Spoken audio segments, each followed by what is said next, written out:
के कर्मचारियों के लिए लागू किया जाए। अगर ये सरकार वास्तविकता में बहुजन समाज के लोगों का हित चाहती है, ये सरकार जातिगत जनगणना करा रही है, उसके लिए तो मैं उनको धन्यवाद देता, लेकिन जातिगत जनगणना कराने के बाद करेगी क्या?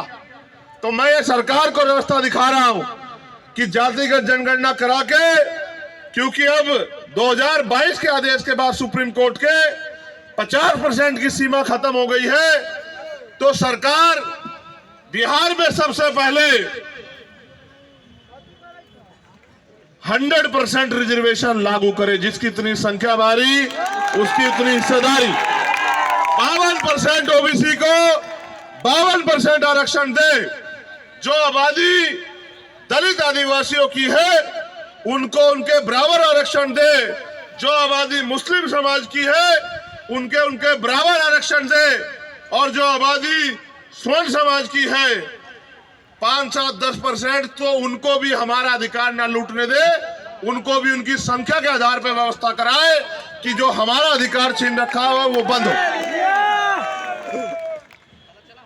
सरकार को एक और काम मैं बताना चाहता हूं।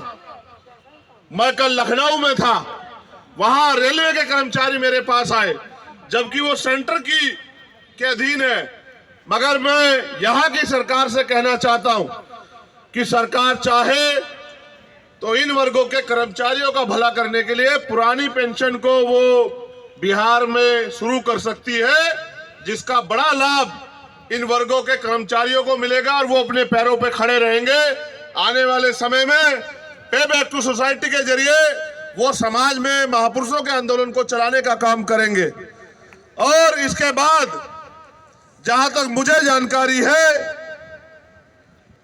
8 लाख एकड़ जमीन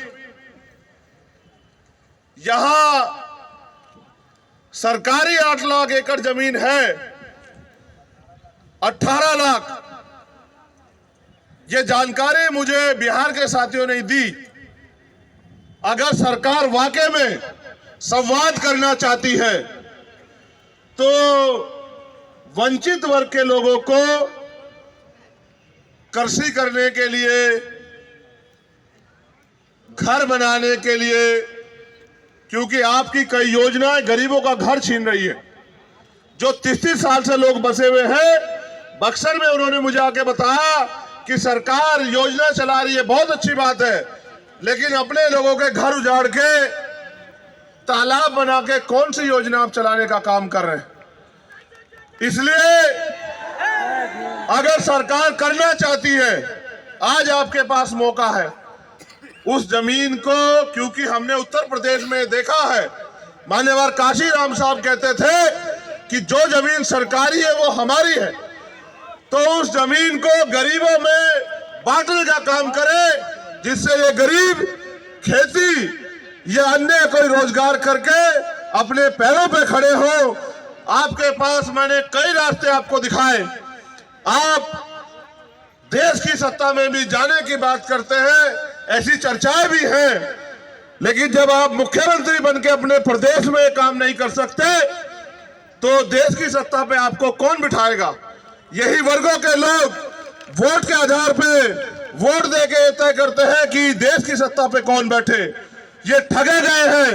लेकिन अब भीम आर्मी आजाद समाज पार्टी के जरिए हमारे नेता कार्यकर्ता गांव-गांव जाके हमारी मां बहनों को, बुजुर्गों को, नौजवानों को समझाने का काम कर रहे हैं।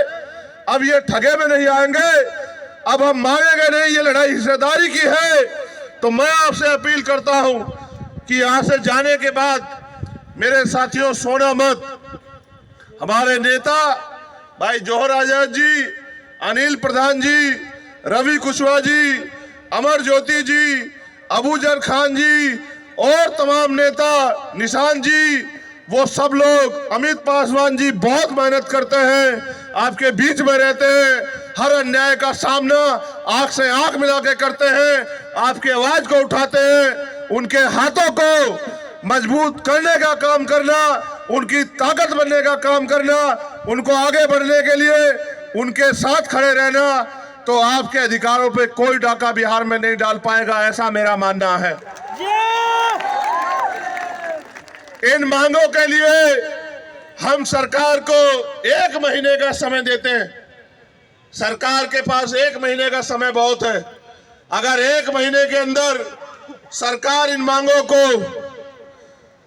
नहीं मानती है, हमारे प्रदेश अध्यक्ष तो अभी से तैयार बैठे हैं, वो तो 20 मार्च कह रहे हैं कि 20 मार्च तक अगर सरकार हमारी मांगों को नहीं मानेगी तो हम बिहार में जेल भरो आंदोलन शुरू करेंगे, लेकिन अपने लोगों के अधिकारों को अब किसी को डकारने ठगने नहीं देंगे। मैं यहाँ पहुंचा हूं इस उम्मीद के साथ कि बिहार में भी आप लोग अपने पैरों पे खड़े होंगे। आपके पास रास्ता है मेरे साथियों, आपको ये तय करना है कि आप बैसाखियों के सहारे रहोगे या अपने पैरों पे खड़े होंगे। बैसाखी आपने इतने दिन देखी, बताओ आपकी जिंदगी में क्या बदला, और अगर नहीं बदला है, बदलना चाहते हो तो फिर जमीन पे जाके काम करो। मुझे आपसे बड़ी उम्मीदें हैं, क्योंकि बिहार की धरती बड़ी क्रांतिकारी धरती है। बिहार से जो क्रांति आंदोलन चलते हैं वो देश की सत्ता को पलट देते हैं। मैं भी उम्मीद करता हूं कि बिहार के साथी अपने हक अधिकारों के लिए यहाँ भी अपने पैरों पे खड़े होने का काम करेंगे। और मुझे उम्मीद है कि जो गरीब के बेटे मैंने यहाँ अपने प्रतिनिधि के रूप में आपके बीच भेजे हैं, आप उनके हाथों को मजबूत करने का काम करोगे। आप यहाँ आए, इस गर्मी में भी अपने साधनों से आए, यहाँ डटे हुए हो। मैं आपका दिल की गहराई से धन्यवाद करता हूँ, आपको बहुत बहुत मुबारकबाद देता हूँ। जो साथी मंच पे हमारे नेतागण हैं, यहाँ के सभी जिला अध्यक्ष, सभी प्रखंड अध्यक्ष, सभी मंडल अध्यक्ष, प्रदेश कमेटी के लोग, राष्ट्रीय कमेटी के लोग, विजय जी यहाँ पहुंचे हैं, राहुल जी, राजेंद्र यादव जी के जो हमारे बेटे राहुल भाई यहाँ पहुंचे हैं, मैं उन सब का भी धन्यवाद करता हूँ। हमारी महिला शक्ति का भी धन्यवाद करता हूँ, क्योंकि मैंने उन्हें सुना, वो बड़े अपने अधिकारों के प्रति जोश में है। आप उनको ताकत देना, वो आपको निराश नहीं होने देंगे। बहुत बहुत धन्यवाद। जय भीम, जय भारत, जय संविधान, जय मंडल, जय जोहार। और अपनी लड़ाई को अपने पैरों पे इसी तरह से आप लोग आगे बढ़ाते रहे। बहुत बहुत धन्यवाद। जय भीम।